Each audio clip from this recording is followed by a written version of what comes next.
Donc l'OVAM accuse un retard dans le traitement des dossiers de demande de subside. Ce retard qui est estimé à 9 mois.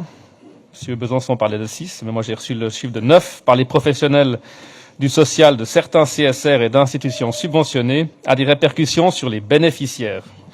Ceux qui ne peuvent pas avancer le paiement de leur prime d'assurance maladie et qui se retrouvent en défaut de paiement vis-à-vis de leur caisse, voire aux poursuites. En outre, ces retards ont également des répercussions sur les professionnels de la santé qui doivent traiter des effets collatéraux de ces retards, ce qui prend du temps sur leur travail d'accompagnement des personnes. Donc ma question est, où en est-on actuellement concernant ce retard et quelles sont les mesures prises pour le diminuer? Monsieur Pierre-Yves Maillard vous donnera la réponse du Conseil d'État. Merci Madame la Présidente, Mesdames et Messieurs les députés. En moyenne, on est aujourd'hui revenu à, c'est pas encore optimal, mais enfin on est revenu à 5 mois en moyenne. Le délai de traitement pour une nouvelle demande. Donc quand quelqu'un se présente au CSR, se présente à une agence et demande un subside, en principe, en janvier, on traite aujourd'hui les demandes qui ont été déposées en octobre, donc on est sur 4-5 mois en moyenne. On espère arriver à résorber et à revenir dans des délais plus courts, qui seraient de 1 à 2 mois, je l'espère, avant l'été. Donc on était à 6 mois en moyenne l'automne passé, on a gagné 1 mois, et puis on espère continuer à progressivement réduire ce retard. On est plutôt dans une pente maintenant qui s'améliore petit à petit, mais c'est fragile, ça peut dépendre de difficultés, il peut y avoir des pannes informatiques qui pendant 2 jours peut bloquer le travail, donc je suis prudent. Enfin, je dois dire que les choses s'améliorent petit à petit.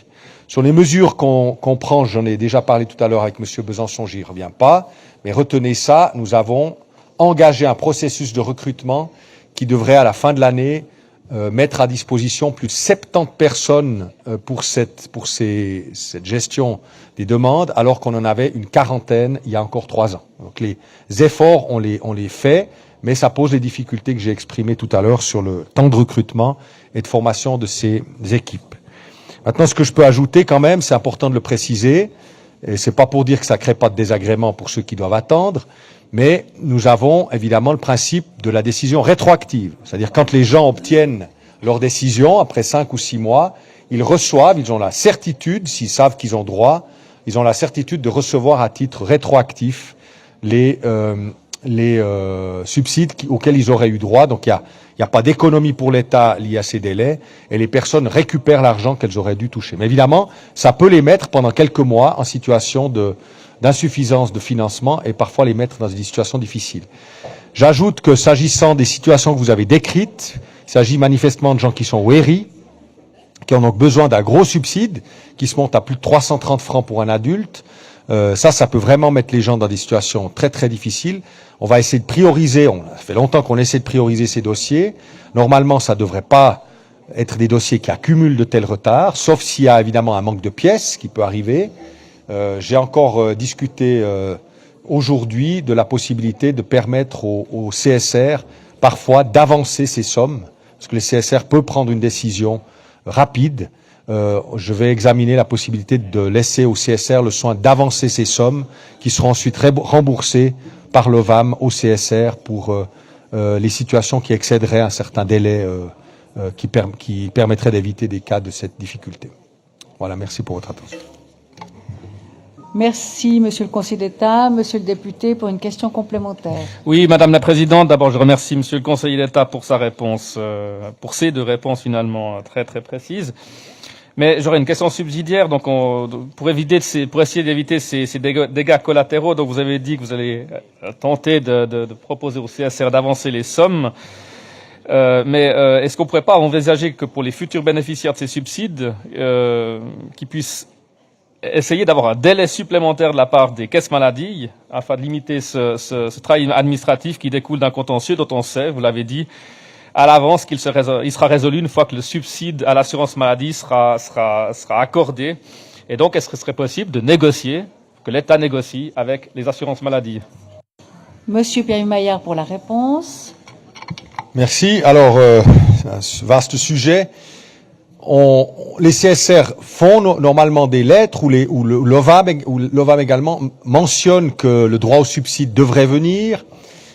Avec certains assureurs, ça marche très bien. certains assureurs jouent le jeu, sont patients, ils savent que, notamment quand il s'agit de renouvellement, il n'y a pas de risque lié au contentieux.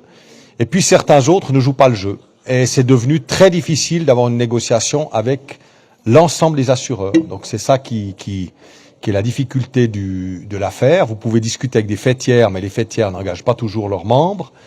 Puis vous pouvez discuter une fois avec un directeur d'une caisse, et puis ensuite vous voyez que dans la pratique les choses ne se sont pas faites. Donc il y a malheureusement peu d'espoir, même si évidemment on invite les assureurs, on remercie ceux qui jouent le jeu. Il y en a quand même un certain nombre. Je les ai pas ici en tête, sinon je les citerai. Mais c'est malheureusement pas on peut malheureusement pas compter là-dessus, disons, pour éviter quelques dizaines ou quelques centaines de situations difficiles. Donc là aussi, il faut trouver d'autres solutions et on va essayer de tout faire. J'aimerais vraiment, par l'entremise de vos questions, ici dire, encore une fois, que l'équipe de l'OVAM fait un boulot énorme. J'aimerais inviter le public qui parfois s'impatiente et qui peut parfois avoir un peu d'impatience et de désagrément, d'essayer d'être tolérant à l'égard vraiment les professionnels ne sont pas en cause, ils font tout ce qu'ils peuvent. Et puis la deuxième chose, c'est que c'est aussi, j'aimerais signaler ici, que c'est quand même la rançon d'une stratégie de l'État de renforcer ses subsides. Parce qu'évidemment, si on avait baissé les barèmes, on aurait moins d'ayants droit, on aurait moins de problèmes à traiter les demandes.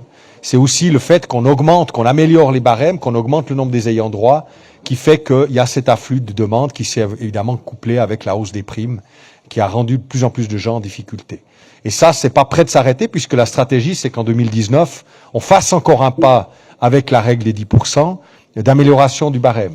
Alors moi, je me refuse à dire qu'on renonce à améliorer les prestations pour au fond, réduire les délais de traitement. Donc il faut vivre avec cette situation difficile et on va essayer de faire tout pour que ce soit le moins difficile possible.